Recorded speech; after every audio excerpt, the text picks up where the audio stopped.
Om Bhurabhuvah Svah Tatsavituravarinyam Bhargo Devasya Dhimahi Dhiyo Yuna Prachodayat. Om Shanti Shanti Shanti. This is second video on Adi Shankaracharya's Tattva Bodha. Tattva Bodha is an introductory text outlining the fundamentals of Vedanta. Briefly and in simple language, it deals with the knowledge or reality, the individual and the world, and the relationship between them. It also describes the qualification of the student. Tattva Bodha is a Prakarana Grantha that introduces the concepts and terminology later to be found in Vedanta. It is composed for a new student who has to understand the technical terms before the study of actual text books is undertaken. The text is composed in the form of a dialogue between the teacher and the disciple. Invocation. Vasudevendra Yogindra नवा नत्वा ज्ञानप्रदं गुरुं मुमुक्षूणां हितार्थाय तत्त्वबोधोऽभिधीयते. Having saluted Sri Vasudeva, the king of yogis, the Guru who is the bestower of jnana, the knowledge of the truth, the Tattvabodha, the knowledge of the truth, is expounded for the benefit of the seekers after liberation. By this stanza, Shankara salutes the Lord Sri Vasudeva, who is the Gitacharya and hence the Guru and bestower of knowledge, who is also the Yogeshwara, Yogendra. It also serves as salutations to his personal Guru Sri Govinda Bhagavapada, Govinda being a synonym for Vasudeva. This stanza also indicates the Anubandha Chatustaya, namely the Adhikari, Vishaya, Sambandh and Prayojana, which are generally given at the commencement of such treaties. Here the Adhikari is the Mumukshu, the seeker after liberation. Vishya is Tattva Bodha, the knowledge of the Tattva or truth. Sambandha is the relation between the thing to be known and that which tells of it.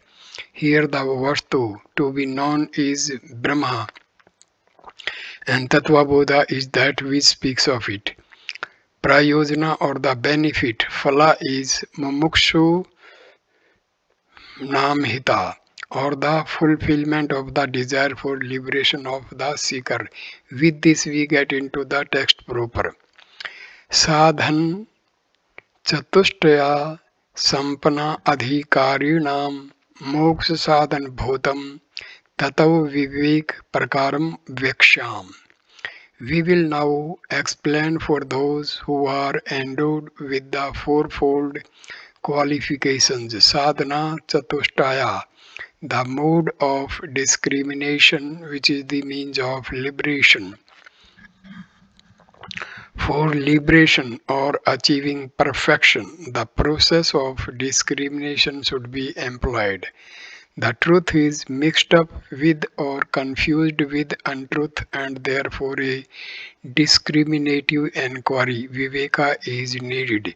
This enquiry and associated efforts will yield successful results only if the student is qualified. A student is considered qualified if he possesses the fourfold imperatives or qualifications, sadhana chatushtaya. The textbook describes this process of discriminative enquiry. Verse number 1. Sadhana chatushtaya, the fourfold qualifications. Sadhan Chatushtayam Kim. What are the fourfold qualifications? Nitya Anitya Vastu Vivek. The capacity to discriminate between the permanent and the impermanent. Iha Mutrarth Phal Bhog Viragah. Compassion to the enjoyment of the fruits of one's action here and hereafter. Samadhi Sat Sampatti, the group of 6 accomplishments beginning with Sama. Mumukshutvam Cheti, the yearning for liberation. Viveka, discriminate. Nitya Anitya Vastu Viveka. What is meant by discrimination between the eternal and the ephemeral? Nitya Nitya Vastavekam Brahm Tad Vyatiriktam Sravamini Tem Ayamev Nitya Anitya Vastu Vivek. Brahma alone is the one Nitya Vastu, the eternal factor. Everything else is anitya, that is impermanent. This conviction is the discrimination between the eternal and the ephemeral. Viveka, or discrimination between the eternal and ephemeral, the permanent and the impermanent, is the conviction that Brahma alone is the eternal factor, Nitya Vastu, and everything else is ephemeral, anitya, or bound by time. Time is a product of mind, and because Brahma transcends the mind, Brahma is not bound by time. It should be noted that the student at this point does not know what Brahma is. He only has the conviction of its truth and the ability to reject what is impermanent. A Viveki is the one who is keenly alive to the problem of perfection and the one who has a clear goal. Second verse. Vairagya, dispassion. Viragya ka. What is dispassion? E svarg bhogesu ichha rahitayam. The absence of desire for the enjoyment of the fruits of one's actions in this world as also in the other world. Vairagya is the absence, rahityam, of the desire to enjoy even the fruits of one's own efforts, not only in this life but hereafter. This vairagya or dispassion should arise out of discrimination rather than despair. It is natural result of a vigorous discrimination by which the seeker recognizes that the pleasures resulting from material gains are impermanent. Third, Shatka Sampatti, Samadhi Sadhana Sampatti Ka. What are the accomplishments of sadhana starting with Sama? Shama, Shamo, Dam, Upar, Titiksha, Shraddha, Samadhanam Cha iti. They are Sama, Dama, Uprama, Titiksha, Shraddha, and Samadhana.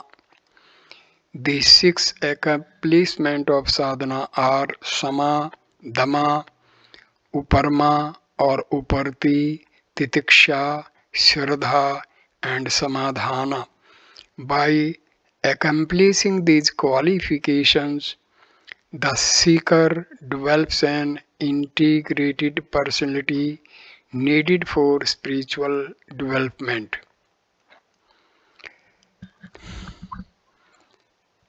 1.3.1 Sama. Sama ka. What is Sama? Mano Nigraha. Control or mastery over the mind. Sama is the mastery or control over one's mind. When one's mind does not pose a problem, or when one stops being overwhelmed by emotion, then one has acquired Sama. Mind is a force that is meant to be at one's command, but most people get overwhelmed by the mind instead. This situation leads to regrets and frustration. Control of the mind, mano nigraha, is the first step in the spiritual pursuit. 1.3.2 Dhamma. Dhamma, Dhamma ka. What is Dhamma? चक्षुरादिबो इंद्रिय निग्रह. चक्षुरादि बाह्य इंद्रिय निग्रह. Control of the external sense organs such as the eyes, etc. Dhamma is the control of the external senses of perception and action. This is again a natural outcome of sama. But in case one has not achieved sufficient control of one's mind, Dhamma is still helpful because response of the mind is eventually expressed by the senses. Control of senses is called Indriya Nigraha. 1.3.3 Uparma or Uparti. Uparma ka. What is Uparma? Sav dharma anushthanam, strict observance of one's own dharma, duty. Uparma is defined as the strict observance of one's dharma, savadharma. Thus a man has duty towards himself, the parents, teacher, family, society, etc. Performance of duty dharma usually involves sacrifice as opposed to rights which involve demands. 1.3.4 Titiksha. Titiksha ka. What is titiksha? Sitoshan Sukdu Adi Sahishnutvam. The endurance of heat and cold, pleasure and pain. Titiksha is that frame of mind in which one is able to endure heat and cold, pleasure and pain, and such other opposites of which the life consists. Vagaries of life will definitely subject one to different conditions which are pleasant as well as unpleasant. One who has happy frame of mind and accepts things as they are has achieved titiksha. Accepting things or situations with either grudge or helplessness is titiksha. 1.3.5 Shraddha. Shraddha ki dashi. What is the nature of Shraddha? Guru Vedant Vakya Dishu Viswasa hai Shraddha. Faith in the words of the Guru and in the scriptures is Shraddha. Shraddha is an unqualified faith in the teacher and the scriptures. Sometimes what the teacher or the scriptures state may not be clear or appear appropriate, but the student should have faith in the validity of the statements and he should reflect and analyze with a faith that this will lead to a proper understanding. As Gita says, Shraddhavan labhate jnanam. He who has Shraddha gains knowledge. The teacher and the scriptures always say the same thing, but sometimes the teacher amplifies or supplements the scriptural statements to suit the level of the student. 1.3.6 Samadhana. Samadhanam kim. What is samadhana? Chittai ekagrata. Single pointedness of the mind. Samadhana is the single pointedness of the mind, so that the mind is absorbed in a chosen flow of thoughts related to and leading up to a given topic or object. This is called Sahajatiya Vritti Pravaha.